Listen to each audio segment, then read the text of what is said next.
Hello दोस्तों, ज्येष्ठ के महीने में इस कथा का श्रवण जरूर करें। कहा जाता है मिलता है अखंड सौभाग्य का वरदान। वो कथा है सत्यवान और सावित्री की। प्राचीन कथा के अनुसार मद्र देश, कहीं के भद्र देश का भी उल्लेख है कि अश्वपति नाम के धर्मात्मा राजा राज करता था। उनकी कोई संतान नहीं थी। संतान प्राप्ति के लिए राजा ने यज्ञ कराया, जिसके शुभ फल से कुछ समय बाद उनकी एक छोटी सी कन्या ने जन्म लिया। राजा ने इस कन्या का नाम सावित्री रखा। जब सावित्री विवाह की योग्य हुई तो उन्होंने ध्रुव सेन के पुत्र सत्यवान को अपना पति के रूप में वर्ण कर लिया। सत्यवान के पिता भी राजा थे, परंतु उनका राजपाट छिन गया था, जिसके कारण वे लोग बहुत दरिद्र अवस्था में रह रहे थे। सत्यवान के माता पिता की भी आंखों की रोशनी चली गई थी। सत्यवान जंगल से लकड़ी काट कर ही अपना पालन पोषण करता था। कहा जाता है जब सावित्री और सत्यवान के विवाह की बात चलने लगी, तभी एक दिन नारद मुनि वहां पहुंच गए।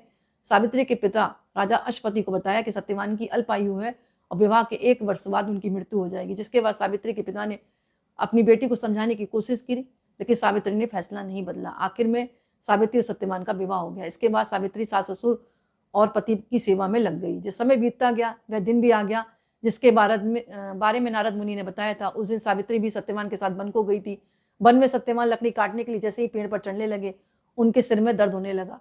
सावित्री की गोद में सिर रखकर वे लेट गए। कुछ ही समय में उनके समक्ष यमराज दूतों के साथ आए। यमराज सत्यवान की आत्मा को लेकर दक्षिण दिशा की ओर चलने लगे।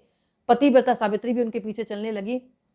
उसके पीछे पीछे आता देखकर, मतलब यमराज अपने पीछे पीछे उनको आता देखकर यमराज ने कहा, पतिव्रता नारी पृथ्वी तक ही है, पत्नी अपने पति का साथ देती है। अब तुम वापस लौट जाओ, तुम पृथ्वी तक ही तुम्हारा जीवन था इनके साथ। उनकी इस बात पर सावित्री ने कहा, जहाँ मेरे पति रहेंगे मुझे भी उनके साथ रहना पड़ेगा, ये मेरा पत्नी धर्म है। सावित्री के मुंह से ये उत्तर सुनकर यमराज बड़े प्रसन्न हुए।